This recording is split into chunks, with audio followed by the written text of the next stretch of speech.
Ben alors, les sauternes et les barsacs donc, sont effectivement dans le grand monde des vins liquoreux.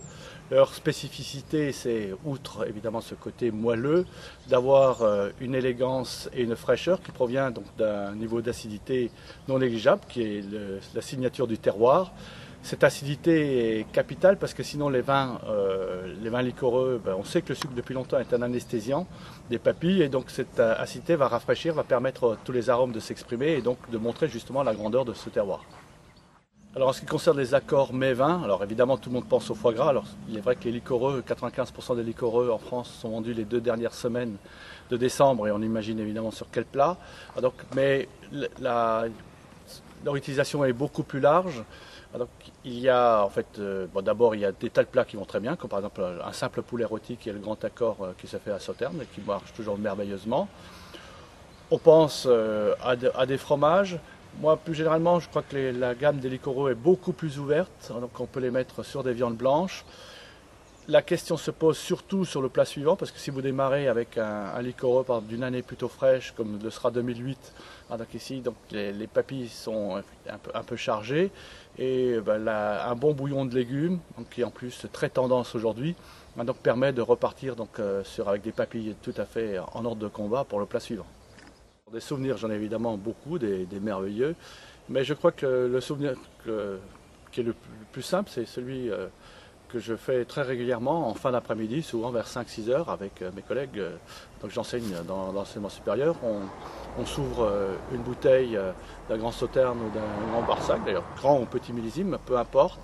Et c'est un moment assez magique où on oublie tout, on rentre dans le vin, il y a une convivialité qui s'instaure.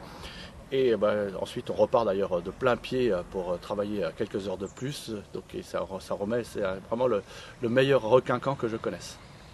Alors le Sauterne est souvent associé à une image de vieux, il faut quand même le dire, donc souvent à des souvenirs de grand-mère qui buvaient ça, donc, ce qui est d'ailleurs assez charmant. Moi personnellement je me suis aperçu que les Sauternes les jeunes adorent ça parce que c'est la population donc, qui a été formée au soft drink. Quand on attaque des vins rouges, les tanins des vins rouges sont une véritable barrière donc ici. Donc, alors que les liquoreux, c'est dans le même monde.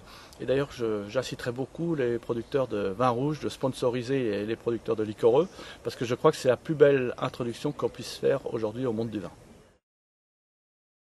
Alors la palette des liqueurs en général, mais évidemment des grands Sauternes est extraordinaire. On est sur des palettes donc, de fruits confits, mais aussi d'acacia, de pamplemousse. On a le monde des blancs, donc, qui est déjà le monde le plus complexe en matière d'arômes, totalement amplifié par cette pourriture noble. Et donc c'est vrai que prendre un verre vide donc, et de remettre son nez dedans, le paysage revit instantanément. On a cette magie donc, de ces grands vins liquoreux.